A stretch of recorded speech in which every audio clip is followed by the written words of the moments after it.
Hi everyone, welcome back to my channel. Today I am going to show you how to make some grape jelly, but make it super easy, way less messy and time consuming.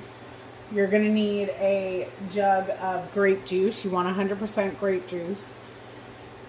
And you're going to need 8 cups of it. So I'm going to pour that into my pot. Try not to spill it everywhere.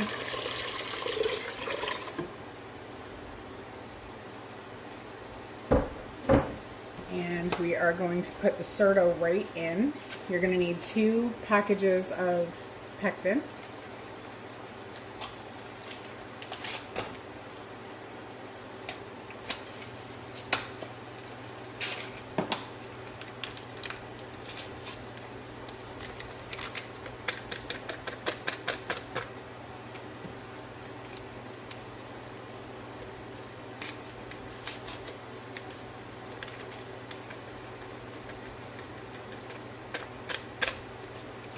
Okay. And then we're just going to stir this, and we're going to bring this up to a boil. Just until it starts to boil. And stir this pretty frequently because you don't want the pectin to burn or anything. You just want it to dissolve. Over here I have my jars. It's coming up to a boil. I have 6 500 milliliter jars. You can use the smaller ones. We don't really like the small ones, so we use the bigger ones. And then I also have my rims and my flats back here, and they're warming up to sanitize also.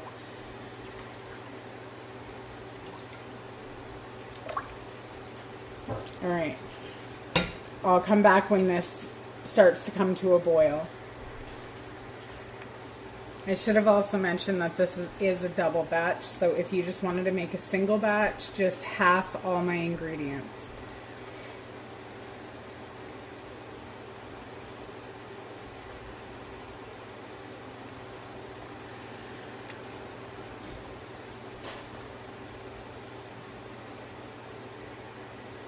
Alright, it's just starting to bubble now, so you are going to want 10 cups of granulated sugar.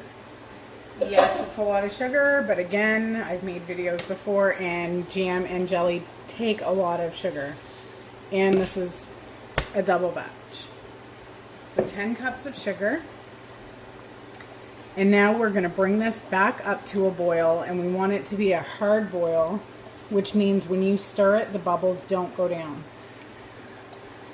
But be very careful. I burned myself earlier making some apple jelly. And it's not a fun, not that any burn is fun, but this really freaking sticks to you and it hurts, like a lot. Okay, so like I said, I'm just going to bring this back up to a boil for 1 whole minute, and then I will come back and show you what to do next.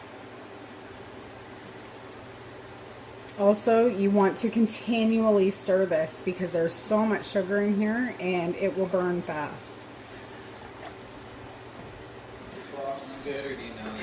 Alright, this is what I mean by when it boils and when you stir it, it doesn't want to go down. And actually, I'm going to move that off the heat for a second. I knew that was going to happen.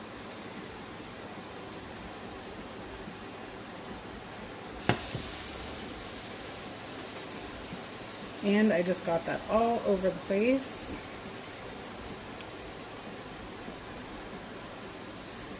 Do not let it boil over. It's a huge mess. Anyways, that's been boiling for a minute.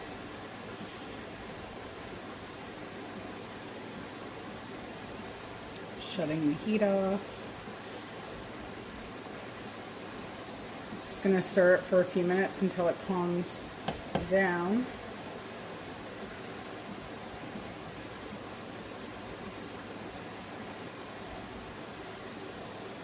I'm going to pause while I clean that up a little bit, because if I don't get it now, it's going to be awful later.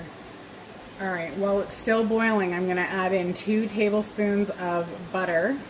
And the reason you do that is because that is going to help with the foam, and it's going to help clear off most of the stuff on the top, and it will make the jelly a lot clearer. Sometimes with jelly it tends to be a little cloudy, and this will help with that. So you can almost see it instantly. Just keep stirring that in.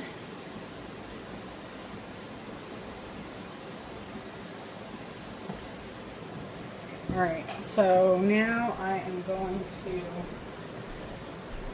just get my jar grabber, hold it really snug, and then kind of lean it to get that water out. Place it on my towel.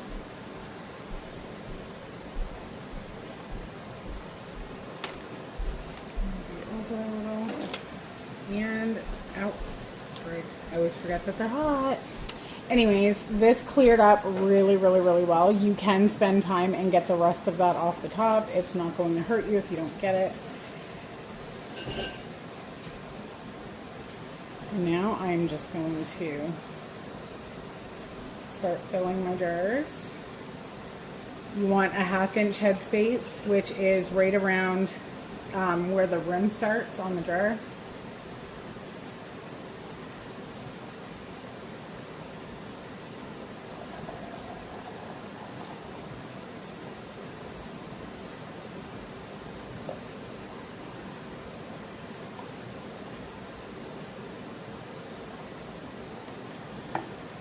Okay, and I'm just going to continue until all my jars are filled. Alright, so now that they're all filled, you're just going to grab a piece of paper towel with some vinegar or some water and just clean these rims off.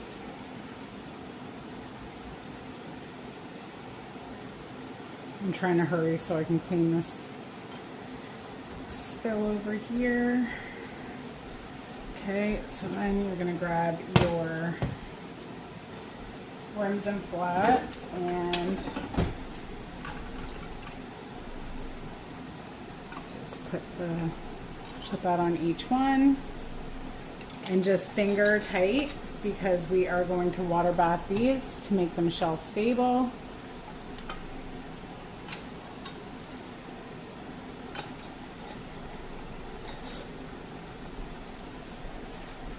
Alright, so they're all filled and just finger tight. We're going to grab them with our grabber and we are going to gently place them back into that water bath. Careful, really careful with them. Don't clang them around, you don't want them to break. And we're going to water bath can these for 10 minutes. Check the altitude in your area because sometimes people have to do 15 or 20 minutes depending on your altitude. Make sure that the water is above the jars. This is going to help get any trapped air out of the jars and seal them. I'll come back when that's finished and show you what it looks like when it's done. Alright, these have been water bathing for 10 minutes. I'm going to shut the heat off. I'm just going to grab my bottle grabber and grab one and tilt it slightly to get some of that water off the top. And place it on a towel. If you place that hot jar on a cold surface, it has potential to explode. So the towel helps with that not happening. Oh, they're already starting to pop. That's good.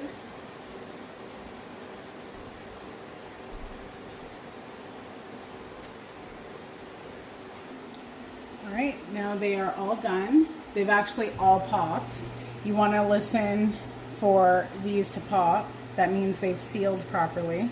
If they don't pop and you can push on this and it has some give, they're not sealed properly. So what you can do is you can re-water bath them, take the lids off, wipe them down again, and then re-water bath them for your 10 or 15 or 20 minutes, and then they should seal. I'm just trying to think. Now these are shelf stable, so you can put these on your shelf for up to, I'd say, a year, year and a half, and they'd be totally fine. Mark the dates on them.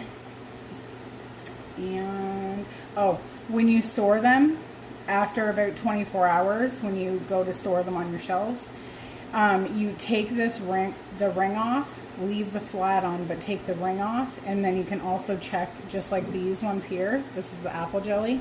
I've taken the rim off. See, they're sealed.